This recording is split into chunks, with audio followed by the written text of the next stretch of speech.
My name is Joe Irizarry. Welcome. I am the Business Development Director for the Growth Collective and associated companies, and there are many. We have Douglas Beck, who's the CEO and head coach of the Growth Collective, is also a managing partner for a very large real estate investing fund. Um, so it's something that we could talk about. If there's any interest there, you can absolutely hit us up. And during this session in the chat section, we'll give you that opportunity. If you have questions, we can get back to you. What we're going to be doing today is playing a replay of last week's session, which was extremely powerful.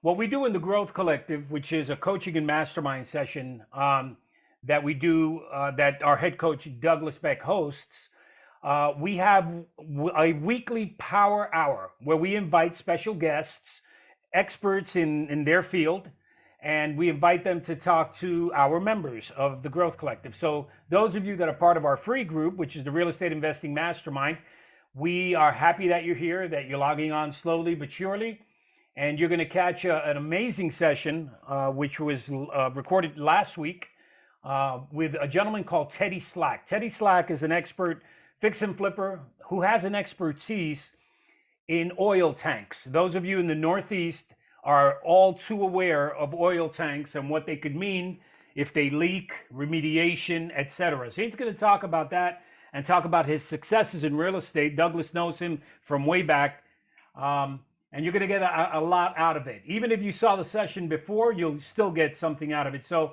we're going to play our replay right now, and I'm going to ask you to give me a second to just share my screen and get that going right now. Alrighty, we'll go here and here. Share sound, share screen. Okay, Wendy, I know we have you here. Can you see that video right there with Douglas? Yes, I can. Awesome. Thank you so much. And then one more thing I'm going to ask you. Make sure you hear the audio okay, and then we're just going to let it rip. So welcome, everybody. So did you hear that? Welcome, everybody. Yep, that's good. Wendy, thank you so much. All right, ladies and gentlemen of the Real Estate Investing Mastermind, this again is a pre-recorded session we had last week, so it's very fresh. Douglas Beck will be interviewing Teddy Slack, an expert in oil tanks and remediation, but so much more. So here's the session. We hope you enjoy and take a lot from it. So I'm going to ask Joe if you're able to just go ahead and get it set up where I'm on the top of the screen here with Teddy, and we can kind of chat a little bit, kind of get to know Teddy a little more. I know Teddy for a while now.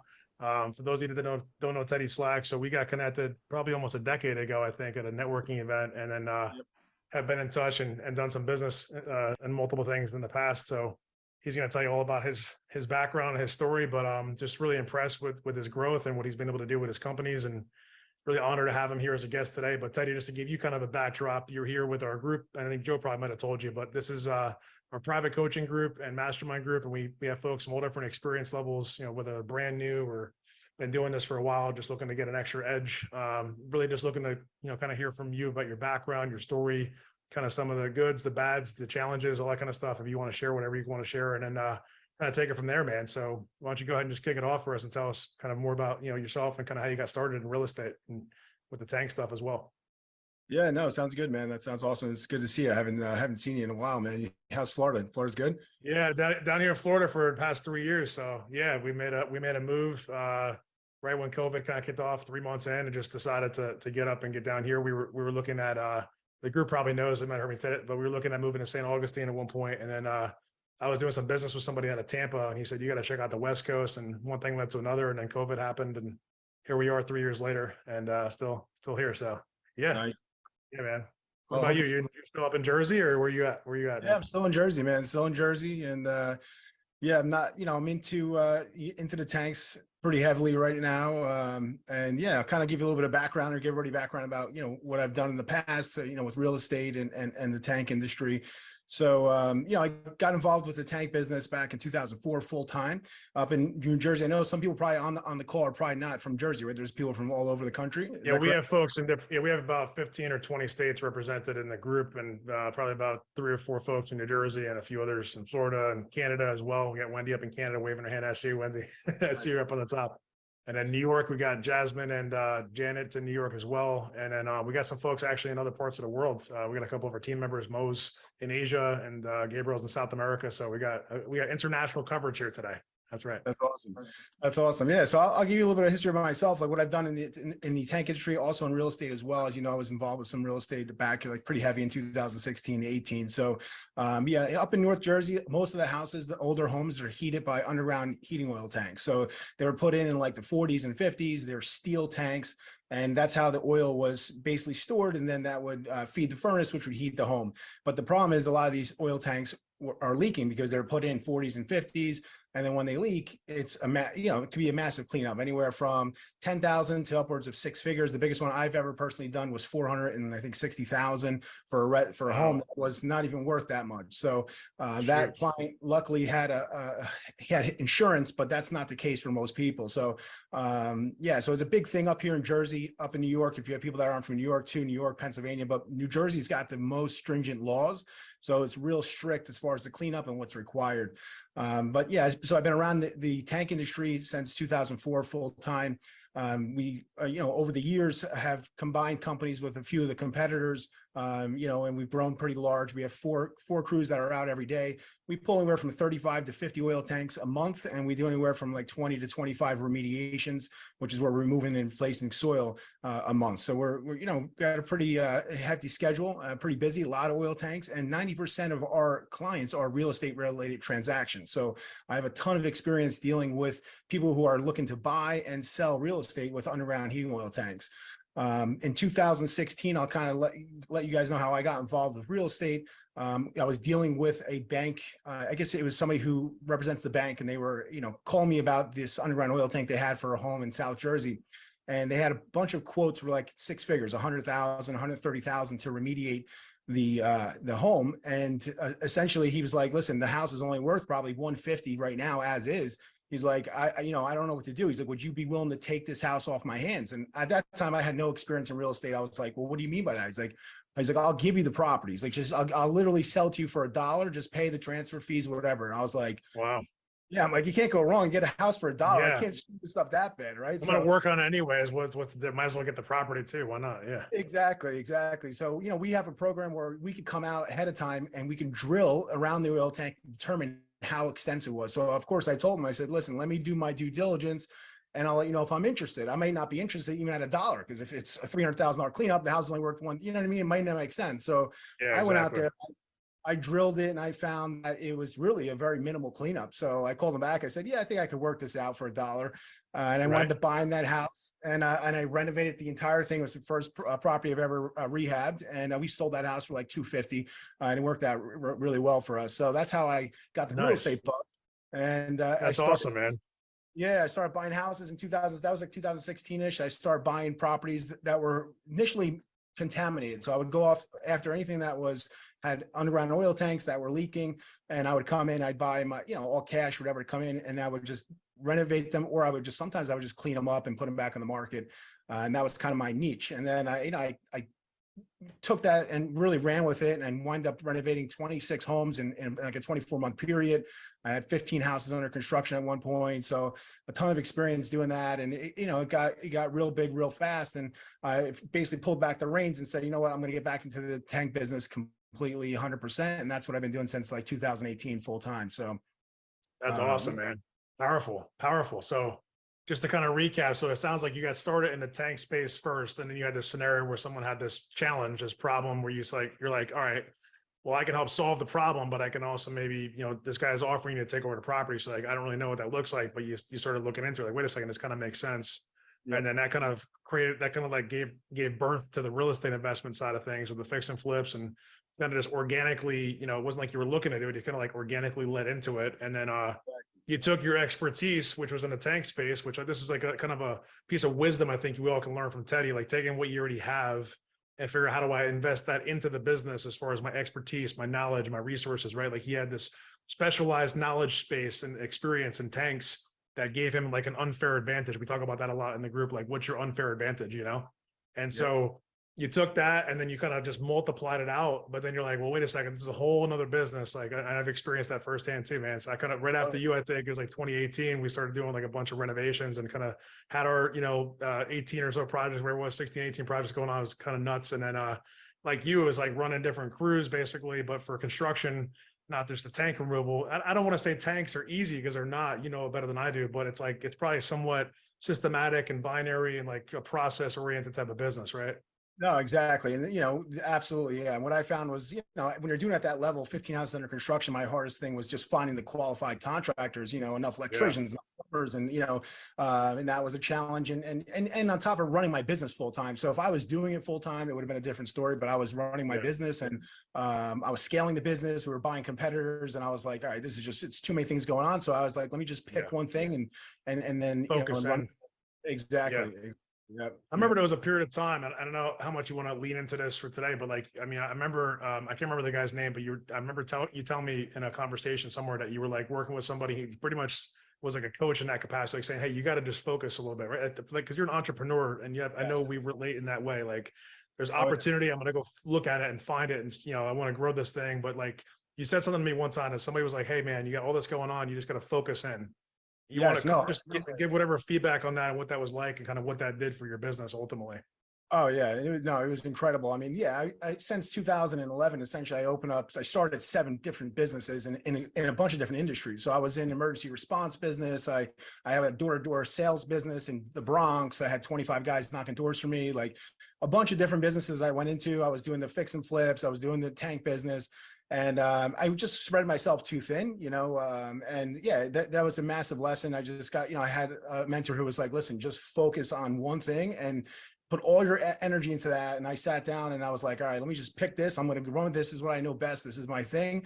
It's always been a good business. It's always been good to me. And yeah, from that point on, it blew up. I mean, and we would do anywhere from like $1.5 million to $2 million in revenue. And then when I sat and focused, we ran into about $4 million in revenue in about 12-month period. And that's, so doubled up pretty much with the focus, just like multiplied. Oh yeah, it was incredible, man. Yeah, because sometimes when you go, you're spread too thin. You might, you're not making money here, but you're making money here. So it's like, are you really making? You know what I mean? So like, it's trading time and focus. Yeah, it's tough. Yeah. Oh my God, yeah, that was a game changer for me. So I always had something else going on. I always had something, and it's just hard to really, do it all. And then what I found was once I focused, it took off like crazy, and that's what I've been doing since 2000. Yeah. That's awesome, man. So what would you say was like, and when you were doing the fix and flips, because we have folks here that are either actively doing fix and flips or looking to do fix and flips, any like lessons learned or tips or tricks about that? And we'll get back into like the tank stuff, but just want to get just from that experience you had of running that many projects and the contractors, maybe lean into some of that. Cause I feel like we had some similar challenges with construction people just not getting the job done, not showing up, not getting the quality of work, like anything along those lines that just kind of experiences you had, any words of wisdom for the group here? What I found was, being able to be on top of the contractors. And I tried to, because I was scaling so fast, I was trying to put a lot of weight onto the subcontractors. I would be like, hey, start this job on Monday. And I wouldn't check up with them. I just think they're going to do the right thing. And a lot of times they don't. They tell you they're going to do it, and they put one guy on the job, and it's supposed to take a week. It winds up taking 3 weeks. So you really need to stay on top of the subcontractors. It's almost like babysitting, essentially. Like you have to be on top of them, or you have to pay somebody to be on top of them. That's essentially what I did. I hired 3 basically project managers to manage all the projects, thinking that was going to solve my problem. But again, there's so many little decisions that need to be made. And if you're not on site and you don't make those decisions, and it become cumbersome. So, my advice is to go slow for sure. You can make a lot of money doing fix and flips. Just go slow. Don't overextend yourself. I was borrowing money. I was borrowing hard money, private money, and you know how that goes. I mean, it's the projects get delayed. It just adds up quick. So, if you stay on top of things and you keep the projects moving along, you can do very well in that industry for sure. Yeah. Yeah, that's really good advice. So one thing that I want to bring to light for the group is like, if you have a fix and flip now, my suggestion, like Teddy's there, is to really focus on that one and treat it like a business in of itself. And like, I remember Teddy, probably like you, I bet when you bought the properties, like how I did it, how I was coached to do it when I first got started was like to form an entity for like each house because of the risk associated and things like that. But if you think about it, like we're forming like one LLC, which basically is a new business. But if you actually operationally think of it like one business, then like you just said, spreading across many businesses creates, complexity and like takes things longer to get done. So it's like, if I treat like each LLC as like the business, right? The one business, then it's like, I got to get that one under control and done and completed. If it's like it's a planned exit of that business, which is selling, right? Like I'm going to sell it and then we're going to close up that business. And it's like going into it, like not doing that initially that way, where like, I thought of it that way. I lived the same challenges, like with construction, contractors and project managers and all that stuff. It's like you're still managing the manager pretty much, and you're still counting on them for your project, and they don't have necessarily like the same skin in the game, right? They're just kind of hoping and praying there it's going to get done, so they get paid a percentage at the end of it, or whatever the model is, pay a fee, whatever it is. So let's move into the tank stuff for a second, thinking about that. So from a business level, because again, everybody here is looking to grow businesses, like what are some words of wisdom for the group as far as running a business from like up to $1 million, which is amazing, $1.5 million, 2 million, then getting it multiplied. What was that like? Was it systems? Was it process? Was it team? Like, tell us some of the stuff that kind of went into that. Yeah, no, absolutely. I mean, once I really focused, I mean, when I started my own in 2009, like, I grew up in the tank business. My father was in a similar business. He does commercial environmental work, a few residential jobs. So I grew up working as a little kid out in the field. So I knew the business itself. I knew tank business, but I was never really taught business. I mean, I went to school for business management and marketing, but they don't really, teach you, in my opinion, anything when it comes to actual business in real life. When I got into, the nitty gritty and then figure out like, okay, how do I get the phone to ring? How do I do this? And I learned every aspect of the business. That's when things really start to take off. That's where I start to learn. But even at that point, going back to when I look back at it, I didn't really know about business. I just was kind of learning as I was going along. I wasn't a huge reader at that time. I read a little bit here and there. But then, when things kind of went a little bit sideways and I said, I got to concentrate on one thing, I went all in. I was like, all right, I got to really figure this business thing out. I dove into a bunch of books and just read a ton of different books about business and how to really operate businesses, about systems and processes and all this stuff and KPIs, which I never knew about from basically 2009 to like 2017, 18. So I basically ran a business that was very profitable, was good. I ran a couple of businesses, but not really the proper way. So when I really focused and read and learned about business and numbers and systems and processes, that's when things really started to just like, it was like a light almost went off and things really started to take off.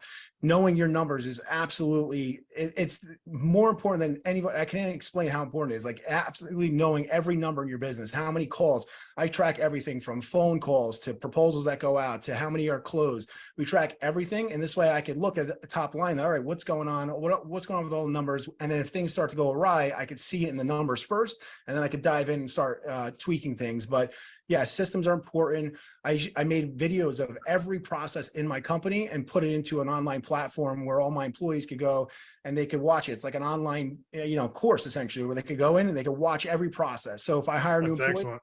I say, go sit down at the computer. I give them a set of headphones. They're like, this is what I'm going to do for the first couple of weeks. I'm like, yeah, watch all these videos. And then if you have questions, they'd come to me for a question. I would say, go watch this video. It's in this section. But I wouldn't even answer their question because I want them to get used to referring back to all the systems and the process I put in place.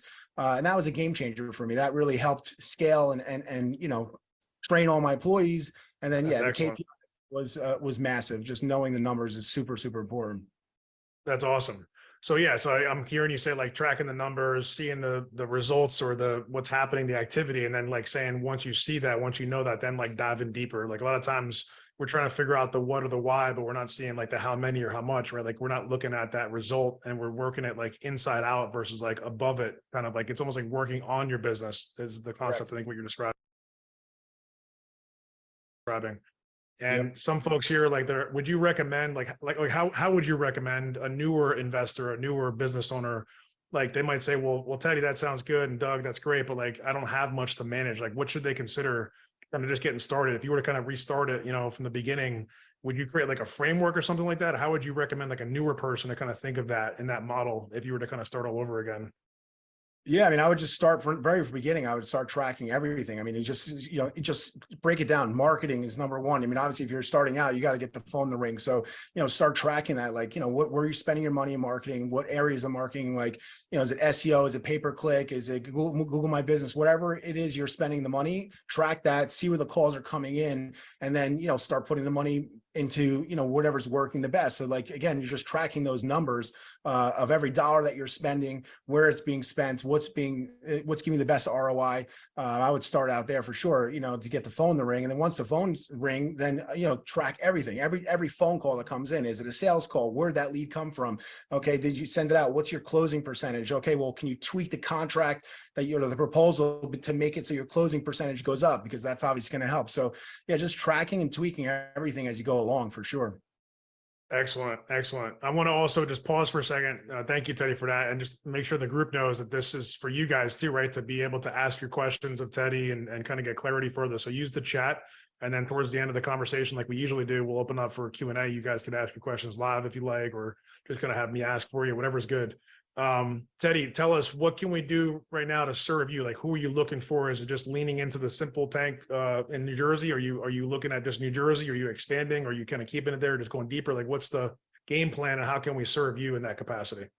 Yeah. So right now, we're looking to expand within New Jersey. We constantly are reaching out to competitors pretty consistently, where we reach out to them, we speak to them, we negotiate, we're constantly looking to expand. So yeah, that's one thing. I mean, one of the things that, what I'd like to talk to you guys about to hopefully bring you guys a little bit more value is we have a lot of unique services in the real estate related, world, where we can help you find these properties. Like I was doing, you're finding a property that has an oil tank, where most investors are running away from it. Most buyers too, because they don't want to deal with it. They want to push it off on the seller. But now we have these programs, for the last couple of years, where we could come in and, for example, let's say you could go to the MLS right now and you could put in any houses in New Jersey that are listed with an underground oil tank. It's an actual filter, and it'll tell you if there's an underground oil tank. And you could filter those out, and you could just call those listings.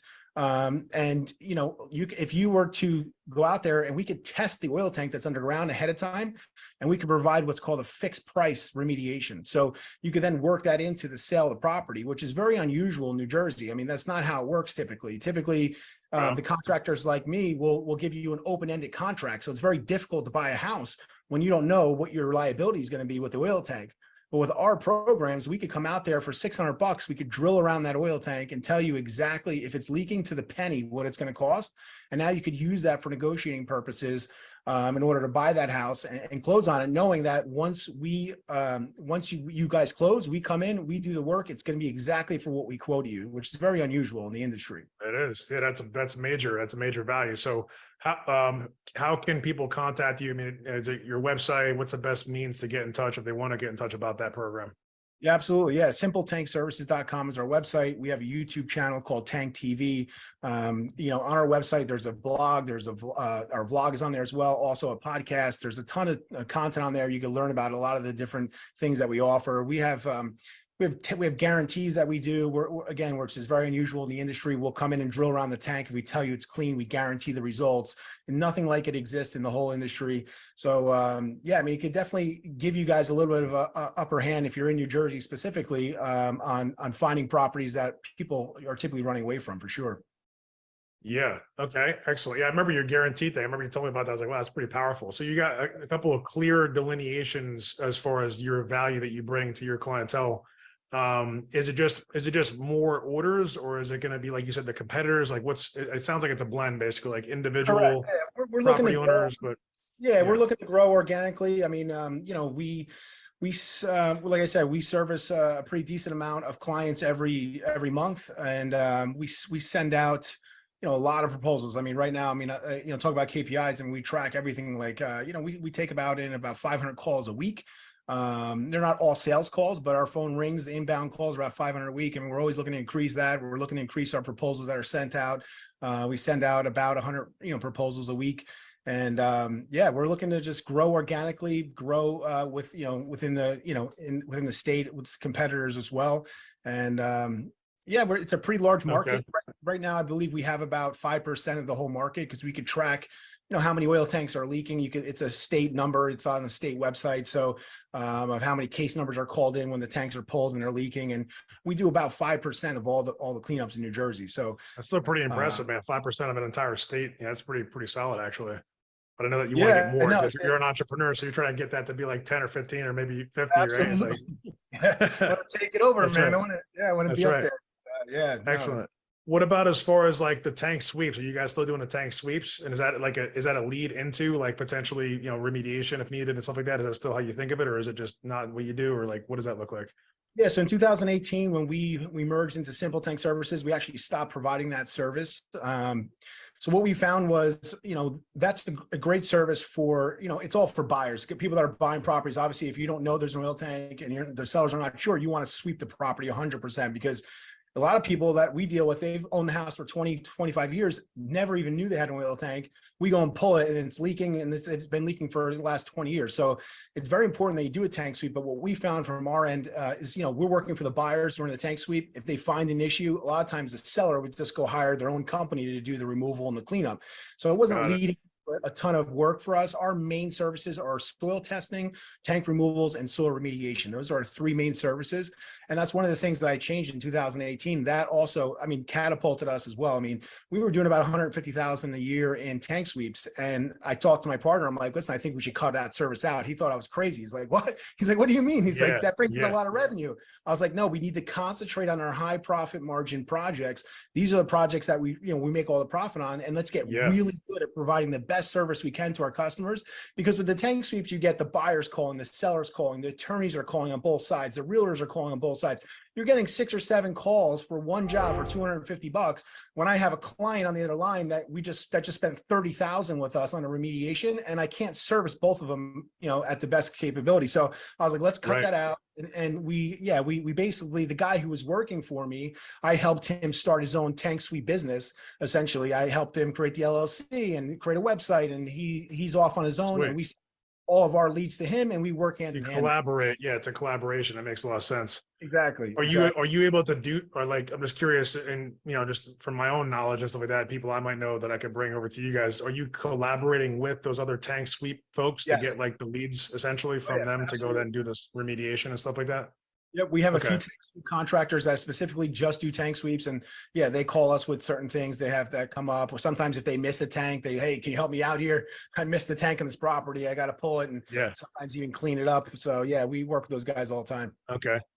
Yeah, and I should have said this before, but Teddy and his group have done, countless tank sweeps before, I guess when they were doing them, right? Then they stopped doing that, but probably like a few dozen or a couple dozen at least for our company or someone that we brought. And then also remediation on at least a handful of properties you guys handled for us. So thank you for that. We're a customer of your company. So like, we haven't been recently because we haven't had those properties to deal with, thank God. But we definitely want to figure out if we can connect you. I see Joe just joined. Joe Gazzardi is also in New Jersey, so he should definitely be connected to Teddy and Simple Tank as well.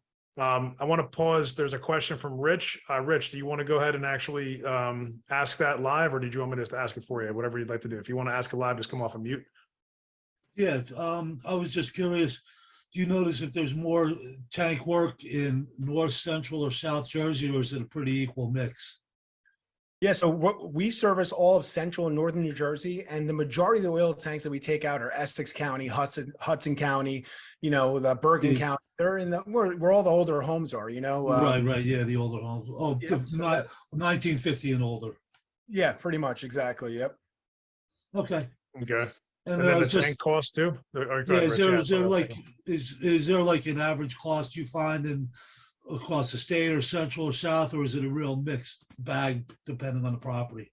Yeah, for the tank removal themselves, this is one of the other things that we changed in 2018. So we went, this came out of one, I forget what book I read, but we changed it from open-ended contracts to flat rate pricing. And that really improved our closing rate and helped us go from the 2 million to 4 million in 12 months. So we provide flat rate pricing. So when you remove an oil tank, 9 out of 10 contractors you call, they're going to give you a starting price of somewhere around 1,200, 1,300, but then it's plus permits, plus pumping out the tank, whatever contents are in the tank, plus sometimes, disposing of, sand inside the tank. There's a lot of extra line items that are in there. I will look back in 5 years of, invoices, and I basically said, you know what, we can make this a flat rate pricing. And that's what we did. We changed the flat rate of 1,400, which is typically, for a 550 gallon tank, easy access. It's $1,400. It includes everything: pumping the tank out, permits, backfilling the hole, everything is included. That's for the tank removal itself. And for remediations, our average remediation is about 8 to 12,000 typically. Okay. I mean, you just said simple tank. If you think about simple pricing, right? That's like I'm imagining that's part of the inspiration behind the name and the model, right? Exactly. Excellent. Yep. Yeah. We simplified everything. Our contracts are very easy to understand. They're anywhere from 1 to 2 pages at most. There's no hidden fees. There's nothing that jumps out at the end. Obviously the only other thing is if we pull a tank and it leaks, then obviously there's a different project that has to, get done. But for the tank itself, it's very straightforward. And we find that people are very happy with that. And we make it very easy and simple for sure. Yeah. All right. Thanks. So a couple of questions. Thank you, Rich, for that great question. So a couple more questions I got, Teddy, would be like, are you seeing any trends favorably or not so favorably as far as the volume in terms of real estate, investor clients, people like that, buying properties, selling properties? Is it kind of flat line, same, like up, down in your markets? For a while there, right after COVID, it went crazy. I mean, that definitely helped us, boost up to that $4 million mark. But then there was a little bit of a lull, I would say, from like 22 to recently. I don't know, the last couple months, we've been on fire. It's been crazy. We've been setting records for revenue in the last couple months. But yeah, we've definitely seen a little bit of difference. We're not doing as many soil tests for investors like we were doing so many, for a couple of years there from 2018 to, going into COVID. But, for the most part, yeah, we're the last couple of months here. I don't know what's going on. I mean, it's still, there's no inventory, but everybody that sells has to deal with their oil tank. So, yeah. It's inevitable pretty much, right? Yeah. Yeah, exactly. We've been very lucky to keep it going and going really well the last couple. What would you say are the 3 main, or however many you want to give, sources of business as far as channels, just to get an idea? If in your line of work, it's a niche down business. I mean, what we do as investors is also pretty niche. Like, what are the 3 channels of marketing, like online, whatever, certain, YouTube versus Google listing, or if it's going to be referrals, like as far as agents or hubs of business, like what does that look like in your world? So for any type of home service, I would imagine it's very similar. But for what we've done that I think has really catapulted us is since 2009, since I've been in this industry, I've been very heavy on getting reviews. Reviews have been massive for us. We're up to like 635 Google reviews right now. And Wow. In our industry, I think the next biggest guy is like 130. So we're doing really well with the reviews, and that's helped tremendously with the Google My Business listing. That's number one, the most important thing. We are ranked number 1 within like a 30-mile radius of our office, for all our high keywords, which has been very massive for us. So that for any home service based business, I would say that's number 1. Then obviously SEO, we pump money into that.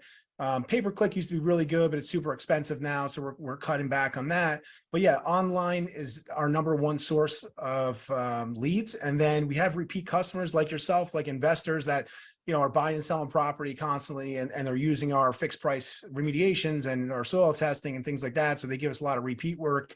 And yeah, that's pretty much it. I mean, that's online. That's excellent. Realtors so as well. The Google listing and the reputation is like number 1, it sounds like. And then relationships wise, in that relationship bucket, do you find it to be more real estate agents or investors, or is it just a mix? It's a mix for sure. I mean, the real estate agents, we get a lot of that recommend us because, when they go get the listing, if there's an oil tank, if they know what they're doing, they're recommending that they pull that tank out, because it makes no sense to put a house on the market with an underground tank, because you're going to deal with it during the process. And then it's going to, a lot of times if it leaks, the process is not quick. So it could take, 30 days or whatever to get that no further action letter. That might kill the deal. So we always have the realtors recommend, hey, pull that tank out, get it out of the ground, either convert to gas or put a tank above ground. And we find that those realtors, they're constantly recommending us once they come across a house with a tank. Okay. I'm thinking out loud here, but like the real estate agents and the investors, is there any sort of incentive that's available to them that you can offer, or is it just not like that? Where like for, let's say somebody here is like, well, I know somebody that needs a tank removal. Is there like a referral process or something like that for people that might know somebody in New Jersey, or is it not so much like that in this industry? Yeah, I mean, we don't really have anything set up like that, but I have thought about putting like an affiliate, some kind of program together where, it could be some kind of kickback for that, but we haven't done it at this point. No. Just out of curiosity, I'm thinking if it's like you have referral relationships, you could tap into networks of people that could give you that business. I'm just thinking out loud. Again, we've kind of leaned into that with some of our businesses as well, like really putting a focus on that, but just an idea. And then the other thing was like, it's kind of really different, but excavation, like when I think of removing a tank, I think of moving soil. So like, and then Wendy has a question too, but we'll come to that in a second. Like, is that something that, I've heard people say moving dirt, it's good business, it's good money, like excavating in general. Is that where a lot of the money kind of is made, would you say, in the oil tank removal, or is it other stuff? Yeah, I mean, obviously the highest profit projects are remediations. I mean, the tank removals, they're really a break even, to be honest. I mean, I call them a loss leader essentially, because most of the time you're losing money. At $1,400, I'm bringing out $500,000 worth of equipment, 3 guys, and these guys aren't cheap. They're high qualified, they're licensed, they have different, they're OSHA certified, all the stuff. So they're not cheap labor. Like these aren't, so it's a lot of times for $1,400, we don't make money if the tank doesn't leak. That's the unfortunate part of the business, but you have to pull tanks in order to find the ones that leak and then do the cleanups in order to make the profit. So it's in the cleanups for sure. But we are one of the businesses where like a lot of these guys will go out there, they try to make issues where they don't exist. So what I found in the industry when I first started is like the process was, as soon as they pulled the tank, if there was one pinhole or anything, they would literally, I was even taught how to do this. Hey, you send the contract for remediation. So that's how I did it in the beginning. I didn't know. Yeah. But then after I really understood the industry and got involved, and I was like, all right, well, there's other options, there's other ways. So we improved our process where if I pull your tank and you have a pinhole, we're going to take an initial sample and see what the level is, because this DEP will allow you to keep contamination in the ground. So if I could work with my client and say, hey, the contamination is below cleanup standards, now I could just get away with just sampling and writing a report. That's like a quarter of the price of a regular remediation. I feel like we had one like that a while back. Yes. I don't remember what it was, but I'm pretty sure that saved us a bunch of money. Yeah, exactly. And it 100% does. And it's, and again, in the beginning, when I first started doing that, my partner's like, oh, well, we're not going to make as much money on those jobs. I'm like, yeah, but you know what? This customer is going to be happy and they're going to tell their neighbors and their friends and everybody else. And that's how we're going to build our reputation. And in the beginning, it was a little bit slow, but now we have the reputation of where we go in and we help our clients and we do the right thing. And it's really, I mean, that's how we're able to get 635 Google reviews. And, and people call, man, they're like, hey, I read all your reviews. It's amazing. And that's why they hire us. So that's major. That's awesome. Yeah. So Wendy, did you want to ask your question live? Feel free to come off a mute and ask that one. Otherwise I could ask it for you. Well, I was just wondering if once you take the tank out, if people are still heating with oil, do you offer the service of installing an above ground tank for them as part of your services? Yeah. Absolutely. Yeah. There's some areas in New Jersey still where they don't have access to gas. So yeah, we'll put an above ground tank either in the basement or the backyard. Okay. Yep. We've had at least 1 or 2 of those that Teddy's company handled for us. I remember one in Hackettstown, I think, and then I'm trying to think of the other ones, but all right. Teddy, anything else that you think would be like common questions on the tank stuff that you think we should hear about or know about, like additional information about, what you guys do? And then we'll kind of go for some other questions maybe and see if there's any more time we have here. Or if anybody is in Jersey and they're looking to, again, to buy properties with underground oil tanks, it's not as scary as you will find online. If you go online, you hear a lot of nightmare stories about $100,000 cleanups and all that stuff. And it does exist, but it's very, very rare. It's like, I would say it's probably 1% of the remediations we do are in 6-figure neighborhood. I mean, it's a very low percentage. I'm doing, like I said, anywhere between 20 to 25 remediations a month. So we do a lot of volume, and typically these things clean up anywhere between 8 to 12, 8 to 15,000 if it's only soil contamination. So it's not as scary as it made out to be online. And with our programs, I mean, you can literally know exactly what you're getting yourself into. So before you buy the house, and it's something that could be an edge for anybody who's in real estate, because again, most people are running from these properties. When you team up with us, we'll walk you through every step of the process and make it so you can have an advantage essentially. Excellent. I got a All quick right, question, so Douglas. go for it. Yeah, go for it, Hey, Joe. Teddy, this is Joe. We spoke earlier. What other types of contamination exist? Because you mentioned environmental, but what else is there? Well, so I mean, we don't do any other environmental cleanups besides oil tanks. That's our specialty. That's really what we focus on. But you know, you in New Jersey, you have mold remediation, asbestos, that type of stuff. We don't get involved with any of that. With the oil tanks, you'll have two different types of contamination. You have soil contamination, and then you have groundwater contamination. Groundwater contamination is when the oil leaks into the groundwater. When that happens, it can become a nightmare as far as timing and then cost, because you have to get the soil really clean in order to get your groundwater clean. That's very, very important. So, you know, those are the two different contaminations that we deal with, is soil and groundwater. But most of the time, it's mainly just soil contamination. Gotcha. Yeah, I can see how Yeah. water can be a major red flag, especially in the municipality. They start thinking about all the water, Correct. Yep. anything that's connected to that house. Well, that's exactly it. Yeah. The DEP doesn't really care so much about soil contamination. That's why they have certain levels that you're allowed to keep in the ground. And, you know, if it's below that level, even though it's contaminated, it can stay there. The problem is if that's also contaminating the groundwater, that's going to be a major issue. And they're going to have, you know, it's going to be a major red flag. We're going to have to get all that soil out. It's basically like it's like a cancer. If you don't cut it all out, it's going to come back and haunt you, you know? Yeah. Thank you. It's funny, Joe, you asked that question. I was thinking about like mold and asbestos. I know there's some companies in New Jersey that offer like a few of those things, but they're not specialized in what you guys do like that. They just do a little bit of everything, I guess. So you've chosen that specialized model, which I'm sure is intentional, right? It's part of what your business plan is. Yep. I guess along those lines, like what's next? Like just give us the vision for, you know, think of it like from an entrepreneur, as all the folks here are entrepreneurial, right? They're all looking to grow their businesses. What are you thinking about the next, you know, year or two or 5 years out, like strategy wise, growth wise, vision wise? You know, peel back the curtain if you feel comfortable sharing like what you see with Simple Tank going forward and kind of the growth and stuff like that and the plan. Yeah, so like I said, I mean, we are actively reaching out to the competitors. There's a lot of guys in the industry. It's a very fragmented industry. So it's, you know, guys that run anywhere from 1 to maybe 2 crews. Their revenues anywhere from $1 million to $2 million typically. Old school guys, most of the guys have been around for 30, 40 years. So, you know, they run all on paper. They're not, you know, they don't have any kind of back end systems or processes in place. They're not online. Their proposals take 5 or 6 days when mine take 5 minutes.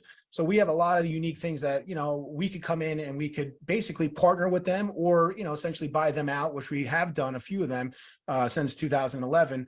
And we could basically take over their phone number and take over their people, sometimes their equipment if needed.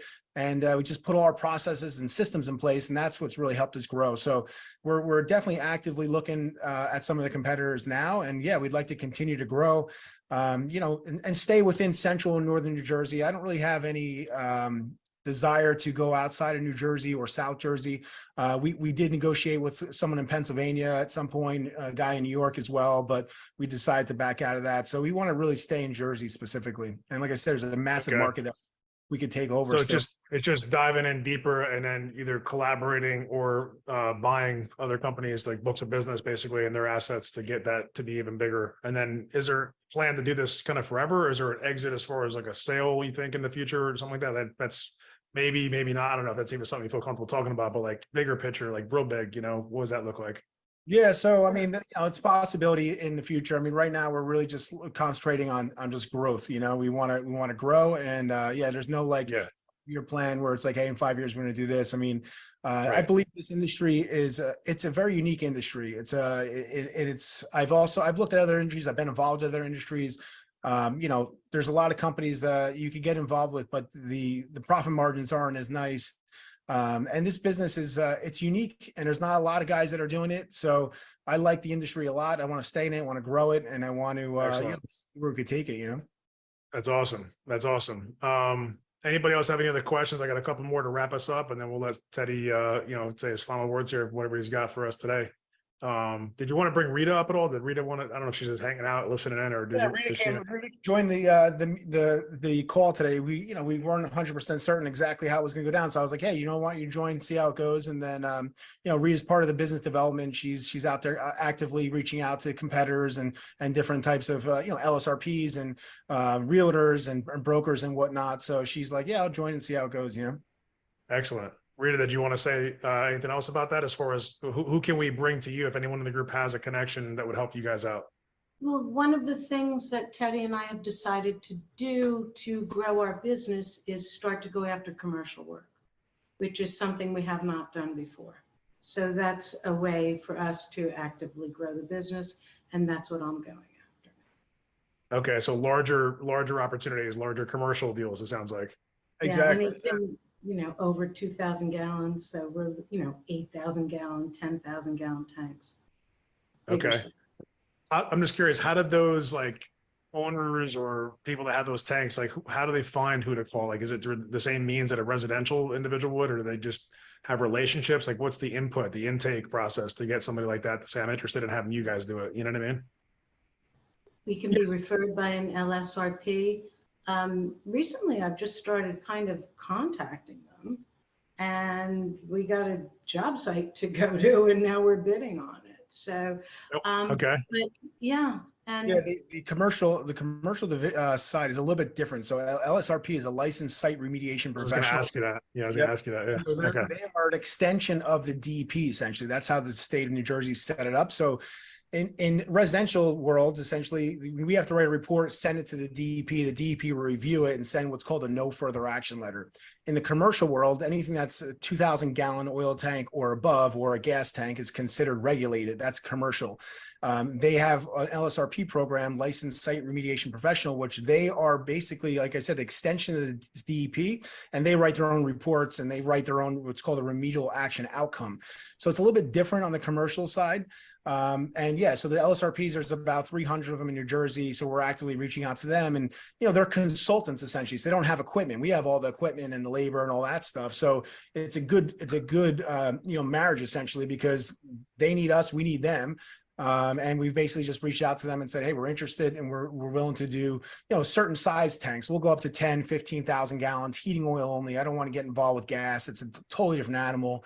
Your guys need to be trained on that completely differently. So, yeah, we just took an 8,000 gallon tank out of Newark on Broad Street, actually, which was a pretty crazy job. So right in the sidewalk, fiber optics, there was a light post, there's all kinds of stuff going on. And 8,000 gallons, that tank was 21 feet long and 8 feet diameter. So wow. Yeah, it was pretty massive. Yeah, it was a But big that thing power, is that like a whole street block or something? Like, what is that? Or a commercial building, I guess? Building on Broad Street. Yeah, the building had to be 20 stories high. I mean, the biggest tank I ever took out was 60,000 gallons. That tank was 50 feet long and 12 feet in diameter, and it was filled. It's like with a pool, basically. It's like a really big swimming pool, right? Essentially, it was massive. Jeez. We had a torch. Do you mind sharing was it multiple six figures or something like that? How big? How does that work? I mean, when that's something that big, was it like? Oh well, yeah, that one specifically, it's kind of funny. So the property I bought for Simple Tank, where we house our stuff and our offices and our equipment, is I bought that property. It was actually a contaminated piece of property. I wound up buying it. The guy had a no further action letter, but it was from like 1980 something. It was a really old NFA. The laws have changed since then. So I looked at the report. I'm like, listen, you have contamination here. It was a company who sold heating oil, actually. It's called Queen City Fuel. They sold heating oil. So I had all these oil tanks that are still in the ground. He had 20,000 gallon above ground tanks up in the air. And that's how he stored all the heating oil. And he sold it, locally, Plainfield area, all the way around, within like 15 miles. And he was selling the property. And I looked at him like, listen, the best I could give you for this property is like 18,000. I'm like, I can't really give you much. Like, it was 150, but, it's not a big piece, but, he wanted a lot more for it. And I just offered him what I did. And then he wound up taking it because it was contaminated. So I paid for it. And then we wound up taking all the tanks out, because that's how I had to clean it up. I had to take all the tanks out of the ground. And we wind up getting back almost 25,000 scrap money from all the tanks. So I made back all my money from the purchase in the scrap, which was really nice. But then we had to do the remediation and do the cleanup, which cost me a little bit of money, but wind up being really, that was my biggest tank I ever pulled. It was 60,000 gallons. And it was filled with sand. So, it was a lot of material. Wow. What that's crazy, man. That's awesome. What's like, is there like a range of like a commercial tank size, like 2,000 to 5,000? It's like a sweet spot, like that's the one that you want to focus on getting, like super specific on that, or is not like that really? How does that Yeah, look? pretty much anything under like 15,000 gallons, anything over 15,000. I mean, it becomes, it can be very difficult depending on access. You may need shoring and everything else because you're gonna have a massive excavation once you pull that thing out of the ground. So, those projects become very intense. But Yeah. anything 15,000 gallons and less, depending on the access, I should be able to get that out within a day to 2 days tops. So it's something that's it's pretty easily handled. But again, it's got to be Yeah. heating oil. I don't want to do any gas tanks. Like there's massive gas tanks and gas stations, stuff like that. But I don't go after any of that type of stuff. Okay. Excellent. So again, everybody that's in New Jersey or the New Jersey area looking to invest, simpletankservices.com. And then you got the YouTube Simple Tank TV. So I'm imagining that's going to have videos of you guys removing stuff or doing cool stuff with tanks and stuff like that, right? Yeah. There's one video in there. We took out a 5,000 gallon tank. It was filled with concrete in the back of a house in Plainfield. No. Yeah, so that's one of the episodes. There's a lot of cool stuff in there. Wow. Yeah, check it out. And yeah, if anybody wants to reach out to me or Rita, you could reach out to us. Just call the office directly. Just ask for me or Rita. We're more than happy to answer that Eddie, question. I got a quick question for you. What was the weirdest thing you ever found? You found concrete in this. What was the weirdest thing? Well, yeah, I mean, concrete is unusual, but it does happen. That's the thing they used to do back in the day. They used to think, oh, well, these things are going to collapse, so let's just fill them with concrete.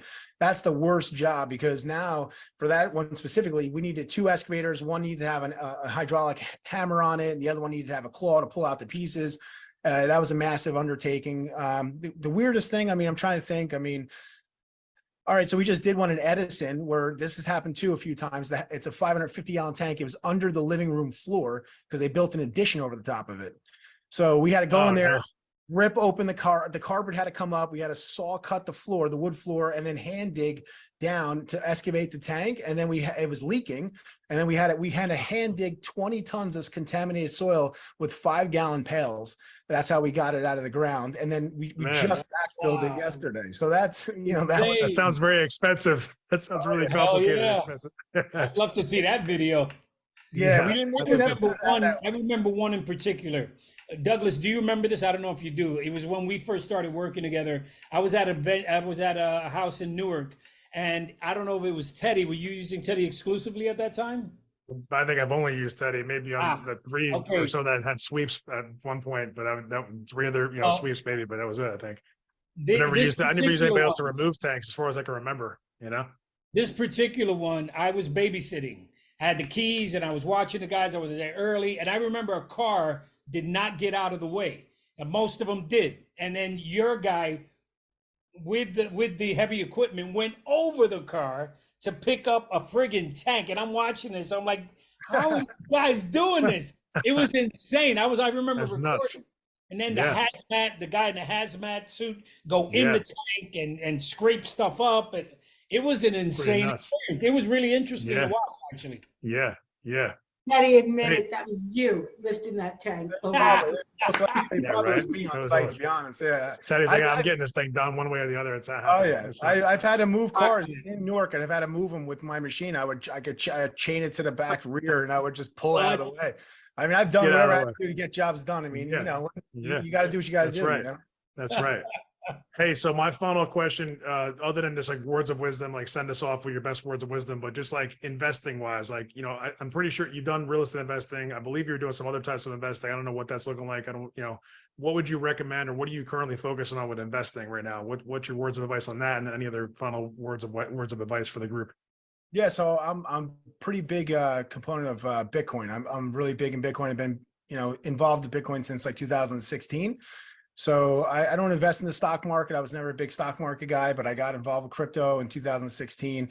I actually started like day trading for a couple of months. I did that full time, which was insane. I don't recommend it, especially with leverage. It was completely insane. You make a lot of money, but you'd also lose a lot of money.